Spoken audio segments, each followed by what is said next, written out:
memories and talk about the original Avatar. In the future, humans have depleted Earth's natural resources. The forest moon Pandora in the Alpha Centauri system seems like the final hope, since its unobtainium could act as a surrogate, which is why the humans intend to mine for it. This, however, leads to a conflict with the Na'vi, the native inhabitants of Pandora, who are determined to fight against the destruction of their environment. Now those savages are threatening our whole operation. We're on the brink of war, and you're supposed to be finding a diplomatic solution. Former US Marine Jake is tasked to make contact with the natives. Thus, he is given an artificial Na'vi body, a so-called avatar, in order to blend in and infiltrate the species from within. During his mission, he encounters the young Neytiri, who teaches him about the life and culture of the Na'vi. Despite pleas, the sinister Colonel Miles Quaritch orders a military strike against the Na'vi population. During that confrontation, Jake sides with the Na'vi. You crossed the line. And manages to unite all the different tribes in order to successfully defeat the invading armies. At the end of the film, Jake leaves his human body behind and definitely becomes a Na'vi. This is dangerous. This is great. The sequels. There are 4 scheduled sequels to Avatar, and each one of them already has an official release date. Part 2 of the franchise is scheduled for December 18th, 2020. Part 3 is set to hit theaters 1 year later on December 17th. Part 4 will be released on December 20th of 2024, and Part 5 will hit theaters December 19th, 2025. Outstanding. The Avatar sequels are budgeted over $1 billion, and production has already begun. Part 2 and 3 will be shot back to back, as will Part 4 and 5. And action! The cast. Sam Worthington portrayed Jake in Avatar, and Zoe Saldana played Neytiri. These 2 actors will most definitely return. Sigourney Weaver is also set to reprise her role, as are numerous other cast members of the original film. The most interesting cast announcement, though, is Stephen Lang. He is confirmed to play the main antagonist in all of the sequels. How exactly they plan on bringing back his character who died in the original remains a mystery.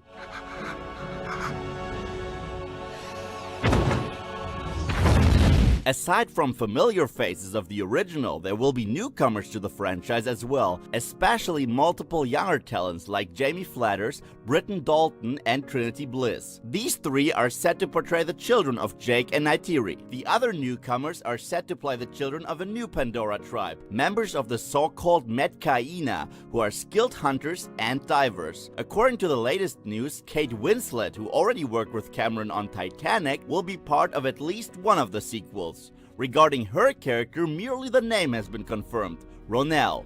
I hear good things about you. The planned story. Not a lot has been revealed regarding the plot. However, the sequels are set to mostly focus on Jake and Neytiri. We will probably learn more about Jake's life on Pandora and witness how he raises his children. It is possible that a new group of humans will travel to the Alpha Centauri system in search for resources. At least we know that Part 2 will introduce the Metkaina, who are highly skilled divers. That makes sense, as James Cameron intends to have a huge chunk of the film take place underwater. As an experienced diver who revealed his love for the sea and the abyss, and even traveled to Mariana's Trench, the deepest point on Earth, the underwater world of Pandora seems like the right environment for Cameron.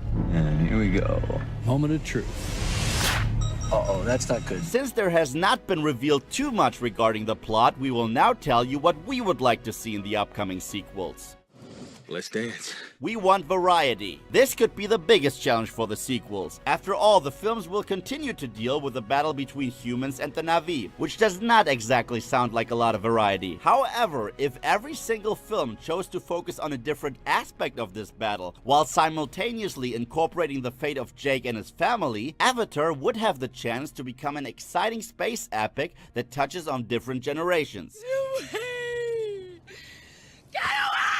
New worlds, new tribes. Part 2 of Avatar will explore the ocean of Pandora, but the Alpha Centauri system is huge. The big gas planet Polyphemus that surrounds Pandora offers other moons as well, and these could be inhabited by all kinds of different aliens. The Alpha Centauri system incorporates a bunch of different planets, 4 movies are more than enough to explore all kinds of different worlds. Thus, James Cameron could turn Avatar into a sci-fi spectacle that explores the entire Alpha Centauri system. Only one question remains. Do the Na'vi know of other inhabitants? And how exactly will a contact look like? Yeah, baby, I got this!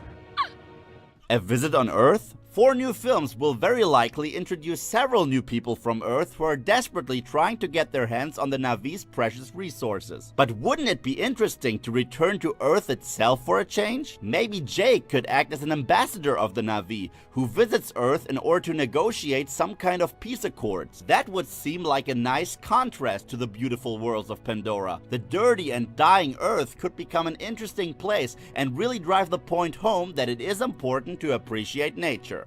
Oh man, that is just wrong. New villains. It is safe to assume that the situation on Earth will continue to get worse, which is why it is very likely that the establishment of colonies will be needed in addition to the mining practices. Colonies that exist on the planet of the Na'vi. That could worsen the already shaky relationship between men and Na'vi. This could be an opportunity to develop merciless enemies for the upcoming sequels.